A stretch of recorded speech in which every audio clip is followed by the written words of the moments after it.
Hey folks, this is Ray. I take pictures of space. I also do various things like science commentary, measuring asteroids and comets, bring you the best pictures of space using my backyard telescopes. So anyway, as part of this exercise, I was also making some observations of how sun is doing in the month of February, and I found some fascinating data which I wanted to share that with you. This is from the NOAA. It's a 27-day space forecast, and what I was surprised by looking at it is it has these three different things that it measures. It measures the 10 centimeters flux, and also it measures the planetary A index, and it also shows the KP index value. So I wanted to give you some perspective on what's going on there. So if you look at the month of Feb, it is staying at 160, which is 150 and above. Most of the month, it is staying 150 and above. It's a pretty high radio flux. That's what we are dealing with. And also the planetary index is staying at sometimes even 10 and above, which is like 20, 15. So those are also kind of high values. But the good thing though is when we look at the KP index, it is staying at maximum of 5 value. So we have seen the KP index going up to like 8 in the January and also back in December and November. So in terms of KP index, I think we are doing good.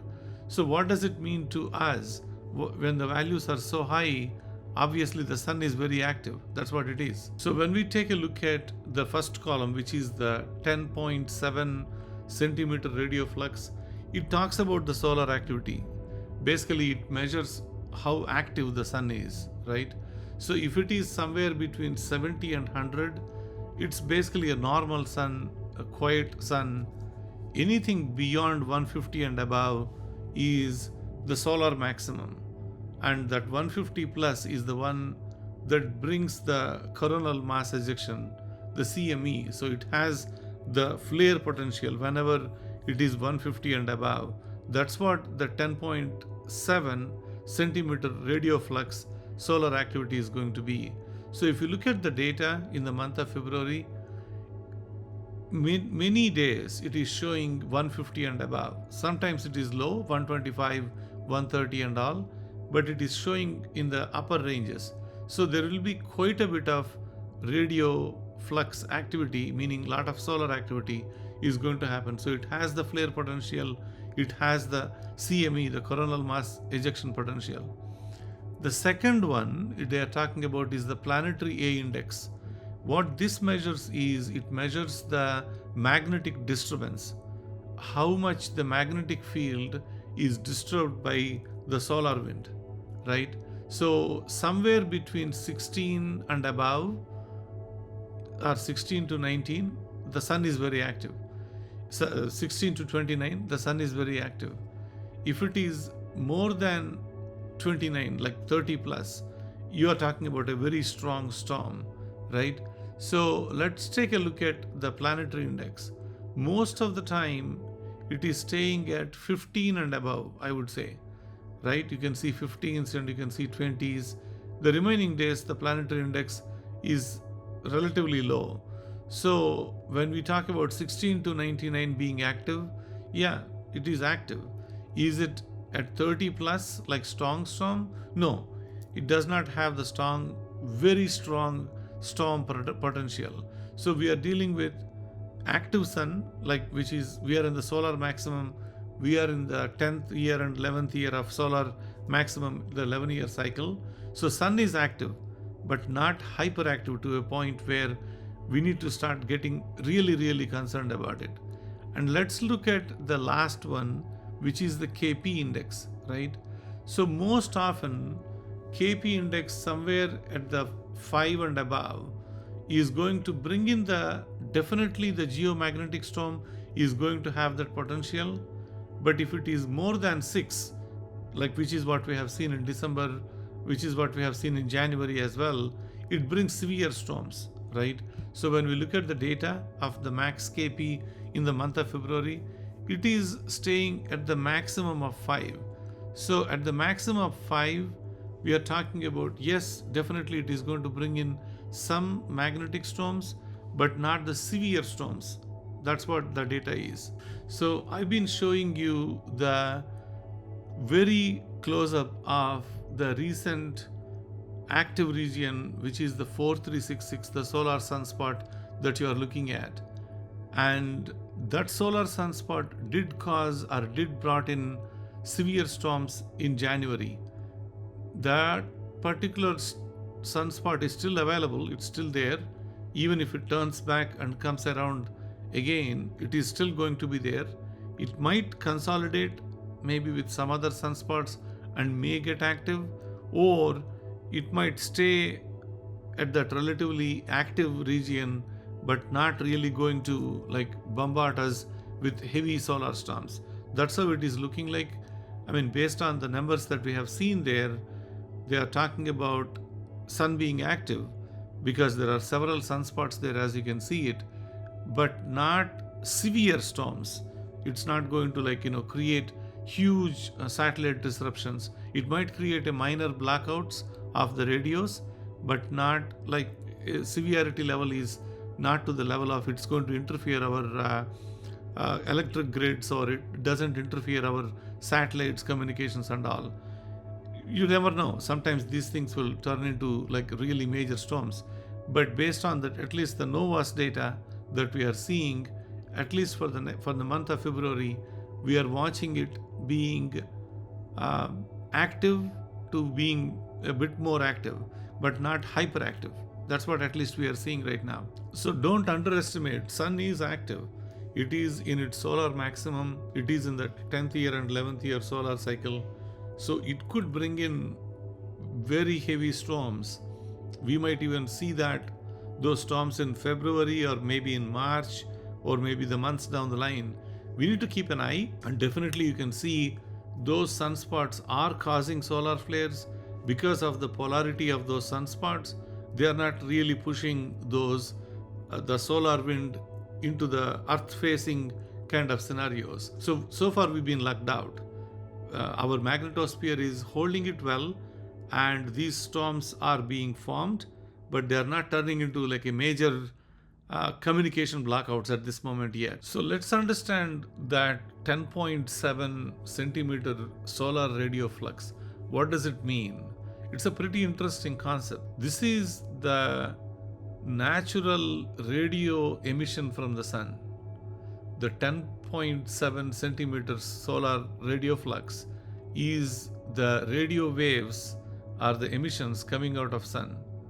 They are going to talk about one thing particularly. They are talking about the sunspots. So when we see 10.7 centimeter solar radio flux being high, obviously means there are sunspots on the sun. You can just look at the number and you can tell, yes, the sunspots are either formed on the earth's facing sun or even the other side. So they are not necessarily related to the visible light, right? They are related to the sunspots being formed and those heavy ions emitting from the lower surface to the upper surface, and that's what those radio emissions are. They are pushing out of the sun, and the solar flare potential is going to happen. So anytime when the 10.7 centimeter flux is beyond 150, we are talking about the solar maximum conditions. So what in one line, what does it mean? If there is more flux, that means it is high energy scenario. It increases the flare and it increases the coronal mass ejection potential. That's what the solar radio flux does. So let's briefly touch upon that planetary A index as well, which is that second column that NOAA produces for these 27-day forecast, right? So the planetary A index measures the geomagnetic disturbance. Geomagnetic disturbance means it is disturbing our magnetosphere.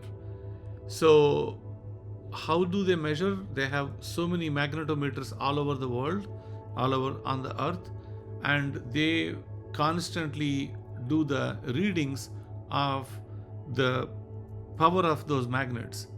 So when the solar wind hits the magnetosphere, the magnetic field is going to fluctuate. When the solar wind hits the magnetosphere fluctuates, the magnetic field itself. So what this will do is these numbers are going to look at how much is that variation, how much is that flux, how much is that planetary index number is.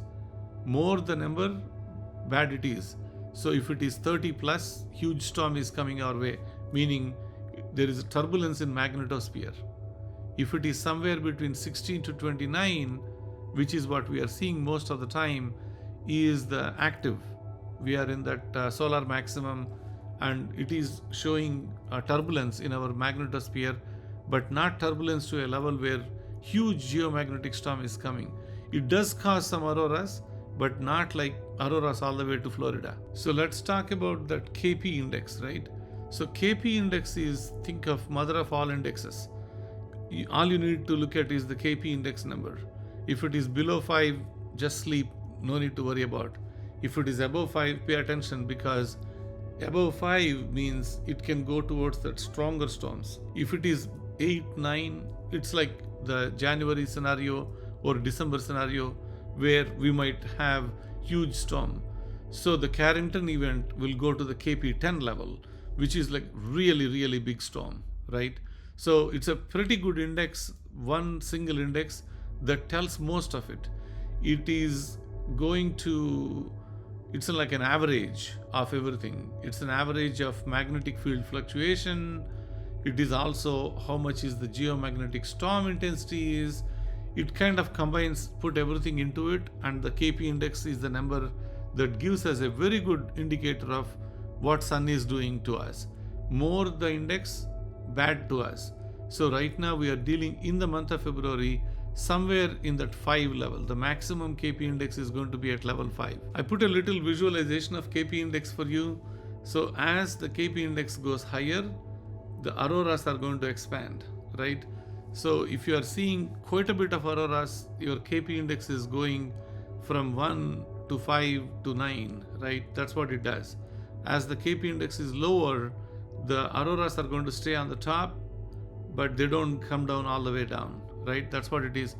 Anyway, so I wanted to put this data out there. I know I'm traveling. I'm going to come back on Tuesday evening, and then we'll actually start observing using our telescopes again. But meanwhile, I saw this data coming from the NOVA for the February, and I thought this might actually help everyone if I say how the February month is going to look like from a solar storm perspective. I think it might help. So this is Ray. I take pictures of space. I use my backyard telescopes. If you are interested in these videos, please subscribe to my channel. Click on the notifications, the bell icon. If you like this video, please hype this video. Thank you very much. I'll see you all tomorrow.